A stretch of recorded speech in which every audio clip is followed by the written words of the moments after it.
J'ai mal à l'ADN. Bonjour à tous, aujourd'hui on se retrouve pour une vidéo qui évoque la molécule d'ADN. Alors depuis le collège, vous le savez, la molécule d'ADN est le support de l'information génétique. Une information génétique qui est indispensable à la mise en place d'un organisme pluricellulaire au moment du développement, mais également une information génétique qui va permettre le bon fonctionnement des cellules d'un organisme tout au long de sa vie. Il est donc particulièrement intéressant d'étudier la structure de la molécule d'ADN, mais aussi ce qui lui permet de coder, de détenir une information génétique.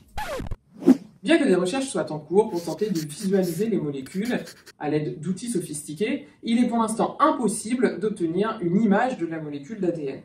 Néanmoins, grâce à des techniques indirectes et grâce à la puissance de calcul de certains ordinateurs, des chercheurs ont conçu des modèles en 3 dimensions de molécules, dont l'ADN. Le logiciel LibMol permet justement de visualiser et de traiter des modèles moléculaires en 3 dimensions. On peut alors obtenir les diverses informations renseignées par les chercheurs qui ont conçu ces modèles. Pour l'ADN, on peut constater qu'elle est constituée d'atomes de carbone, les petites boules grises, d'atomes d'oxygène, les petites boules rouges, d'atomes d'hydrogène, les petites boules blanches, d'atomes d'azote, les petites boules bleues, et enfin d'atomes de phosphore, les petites boules oranges. La richesse en carbone et en hydrogène notamment montre que c'est une molécule organique. Si on colore la molécule par chaîne, on peut donc constater que la molécule d'ADN est constituée de 2 chaînes, également nommées 2 brins d'ADN, qui s'enroulent l'un autour de l'autre. L'ensemble de la structure forme ce que l'on appelle la double hélice. Chaque brin d'ADN est constitué d'une succession de nucléotides.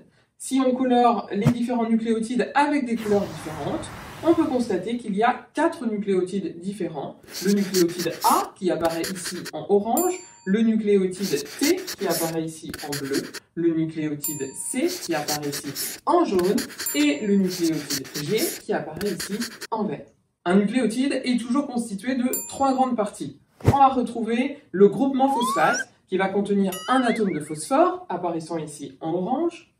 Ensuite, un nucléotide est constitué d'un sucre, le désoxyribose, un sucre à 5 carbones. Et enfin, la 3e grande partie, il s'agit d'une base azotée qui contient, comme son nom l'indique, de l'azote, des atomes d'azote qui apparaissent ici en bleu.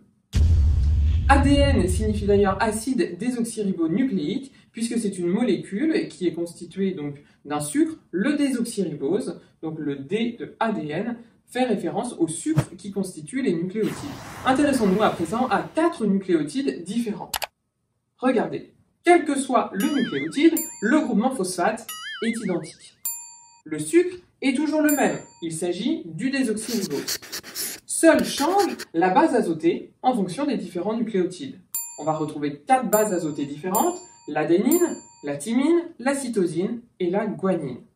Au final, le nucléotide va porter le nom de la base azotée qui entre dans sa composition. Ainsi, le nucléotide A contient comme base azotée l'adénine. Le nucléotide G va contenir comme base azotée la guanine, et ainsi de suite. Vous avez compris le principe. Les nucléotides d'une chaîne sont reliés aux nucléotides de l'autre chaîne par leur base azotée, qui établissent entre elles des liaisons faibles que l'on appelle des liaisons hydrogènes. Si vous regardez bien, l'association des nucléotides d'un brin avec les nucléotides de l'autre brin ne se fait pas au hasard. En effet, regardez, le nucléotide A qui apparaît ici en orange est toujours associé au nucléotide T qui apparaît ici en bleu. De même, le nucléotide G qui apparaît ici en vert est toujours associé au nucléotide C qui apparaît ici en jaune. En toute logique, les nucléotides A et T ne sont jamais retrouvés associés au nucléotide C ou G. De même, le nucléotide C et G ne sont jamais retrouvés associés au nucléotide A ou T. On parle de complémentarité des nucléotides et par extension de complémentarité des brins d'ADN. En effet, si l'on connaît l'enchaînement de nucléotides sur un brin d'ADN, on connaît forcément l'enchaînement de nucléotides sur le brin d'ADN complémentaire qui lui fait face.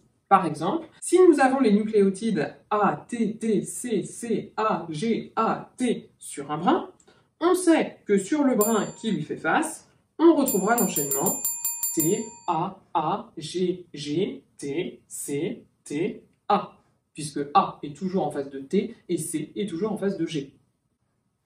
Au final, la molécule d'ADN peut être représentée de façon simplifiée.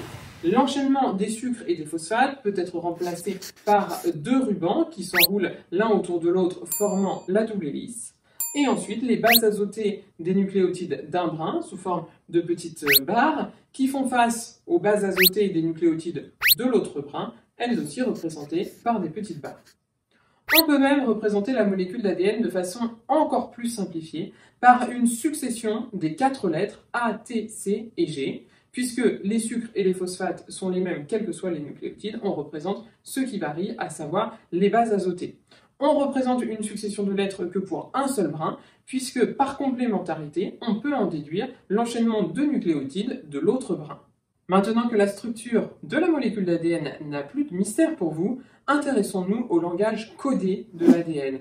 Comment cette molécule peut-elle porter une information? Intéressons-nous, pour le savoir, à 3 gènes. Le premier gène, c'est le gène qui code pour la rhodopsine, un pigment impliqué dans la vision au niveau des cellules de la rétine. Le gène qui détermine le groupe sanguin, ici l'allèle A. Et enfin, un gène qui permet aux cellules du cerveau de fabriquer une hormone de croissance.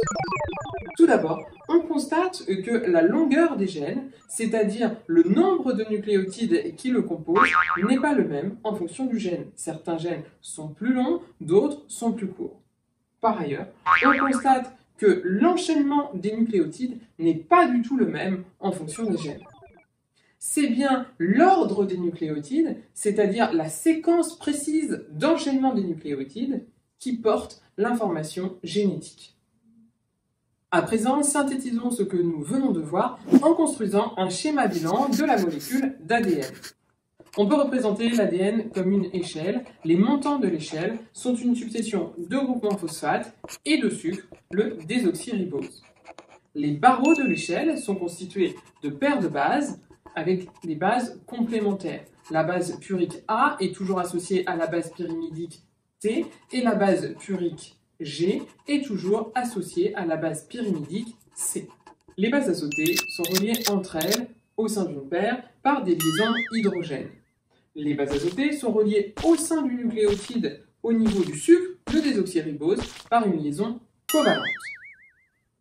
On retrouve sur cette représentation une molécule d'ADN constituée de 2 brins d'ADN complémentaires qui, en 3D, seraient enroulés les uns autour des autres sous forme de double hélice.